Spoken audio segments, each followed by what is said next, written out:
Hey guys, Richard Morrison here.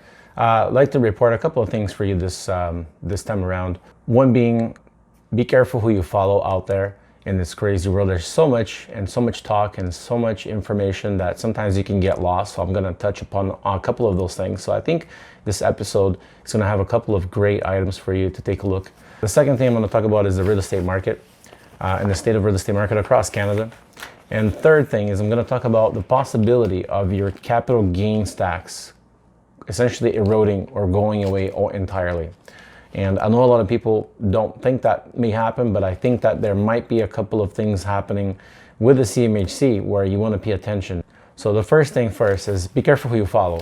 Evan Sidell, May 11th, I remember him this year saying clearly that he was predicting that prices in Canada or across the nation were going to go down 14 to 18%.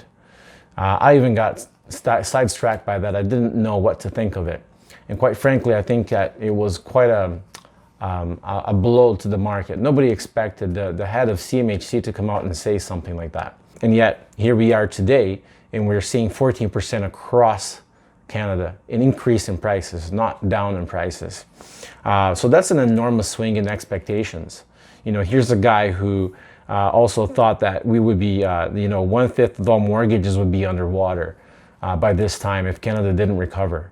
And yet we're still here, doing extremely well. We're not just doing well, we're thriving. So when we look at a forecaster like that, you really got to be careful who you're following. Who are you paying attention to in this crazy world that we're experiencing? Things are going up and some things are going down, and there are forecasters all over YouTube, all over social media, who are reporting all sorts of things. So you got to be really careful who you're following. All right, here's Evan Sidell, a guy who's got perfect information. He's got perfect statistical evaluations of markets across Canada. And he has a wildly wrong scenario painted that freaked out just about everyone in Canada. And a lot of my clients actually turn out not to buy at that point. And now some of them are priced out of the market. It's very difficult to get anything for them nowadays in this current market. So, be careful who you follow. Now, going along with the real estate market, Toronto prices, home prices are higher, 34%. Condos prices higher, 2%. Listings in condos in Toronto are up around 150% though. So this is something that I want to touch on. Condos in the downtown sector. People living in those condos are leaving. I hear that people are leaving in droves from the Toronto core. And I see a little bit of that happening in the Vancouver core.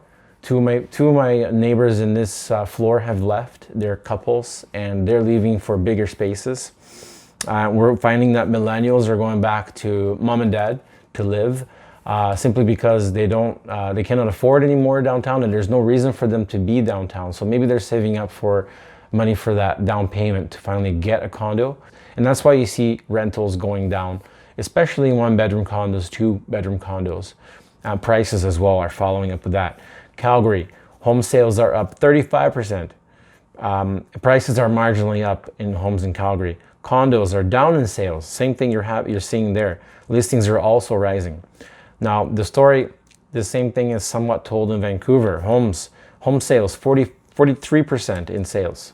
Prices up 14% in homes in Vancouver. 14%. Condos, 13% in sales and up in price by around 8%.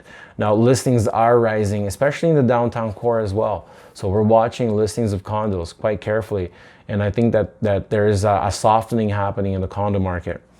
Toronto, there's rumors all over the place where statistics are coming out that 1-bedroom condos or small condos, they're not selling. They're sitting in the market and all this glut is forming. So this wave is happening across Canada, more pronounced so in the Toronto area. Now, talking about a little bit about the Pfizer vaccine. Vaccine just came out, 90% effective. I mean, that's unbelievable, right? I didn't expect that to happen so soon. I thought maybe we would get a mitigation strategy, something that would help people to cope with COVID-19. But now we have a vaccine. So how is that going to affect the market? It's not the vaccine that's the most important. It's the actual vaccination. So how many people and how long it takes to get the entire population vaccinated. There are things like people who don't want to take the vaccine. They want to take a precautious approach. So that's something to watch for, right? Maybe these trends aren't going to reverse so fast and so soon. Now, to do with the capital gains tax, there's lots of taxes coming around. Right now, the government just announced 2 days ago about the driving tax. I'm not sure if you've heard of that or not, but that's coming around. So if you're commuting in and around the Lower Mainland and Vancouver, there will be a taxation that is coming, and it's going to affect all drivers. And now to speak to more taxes coming up for real estate, there's a rumor going around that the federal government is looking at the taxation of your capital gains tax. So if you own a home in Canada right now, your own home, it goes tax-free. CMHC funded UBC, the University of British Columbia, $250,000 to study the effects of what it would be like to take away the capital gains tax in Canada. So what that would do to the homeowner, how much money they would collect. And they're denying that they're going after capital gains tax. However, some of our prominent groups are mentioning that this may be a possibility coming around. So I was looking around for mitigation strategies. I got talking to a very prominent lawyer here in Vancouver, and he does have a couple of strategies that you can do. One of them being, you can transfer, if you bought a property a while ago, now we're talking about if you bought something that's $500,000, let's say 500,000, let's say 10 years ago, now it's worth 1.5, maybe 1.8 million.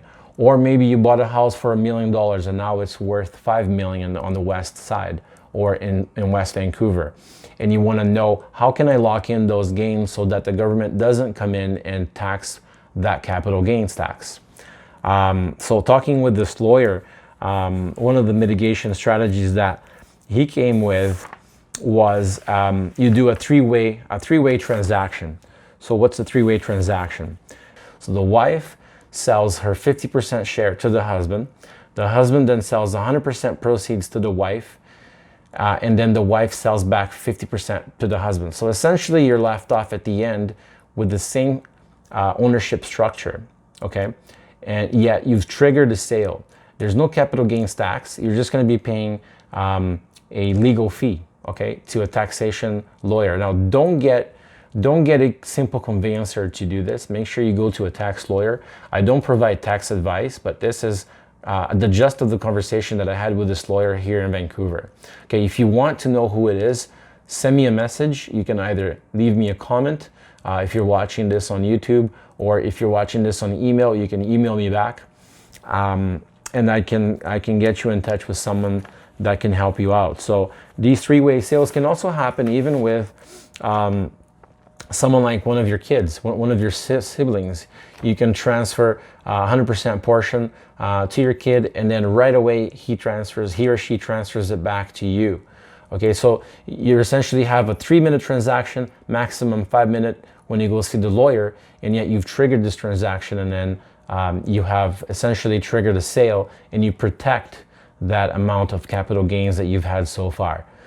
So that's the gist of it, and one way that you can mitigate that strategy. So remember, it's just a rumor right now, but they may be applying it, right? The CMHC funded $250,000 for UBC to do this study.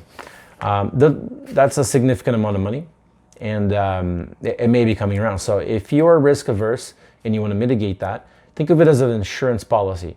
So you're taking an insurance policy to protect what you have. So to protect the capital gains free tax that you have so far.